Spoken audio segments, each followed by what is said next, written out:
জয় কৃষ্ণকালী মায়ের জয়। মাকে আমি প্রতি অমাবস্যায় আমি অন্ন সেবা দিই। প্রতিদিন মাকে আমি অন্ন সেবা দিতে পারি না, যেহেতু অনেক সংসারে কাজকর্মের মধ্যে যুক্ত থাকি। আর মাকে প্রতি অমাবস্যাটাই মাকে আমি অন্ন সেবা দিই। তাই এই অন্ন সেবা আমার মায়ের সঙ্গে কতটা যে অন্তরঙ্গ একটা টান, সেটা আমি জানি। অনেক আমার কৃষ্ণকালী মায়ের ভক্ত, কৃষ্ণকালী মায়ের অনেক কৃপা পেয়েছেন, তারা বুঝে গেছেন। আর যারা মায়ের কৃপা পাননি তারা আমাকে অনেক খারাপ খারাপ কমেন্ট করেছেন। সেটা আমার কাছে প্রথমেই বলেছি, সেটা আমার কাছে কোনো ব্যাপার নয়, কারণ আমি কৃষ্ণকালী মাকে কতটা ভালোবাসি আমার অনেক ভক্তরা জেনে গেছেন। আর কতটা তারা উপকৃত হচ্ছে সেটাও জানি।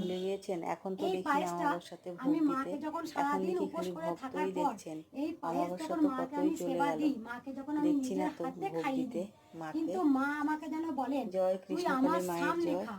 এইটা যারা ঈশ্বরকে খুব ভালোবাসেন, দেখবেন যে যেমন ঈশ্বরকে ভালোবাসেন, সেই ঈশ্বরের সঙ্গে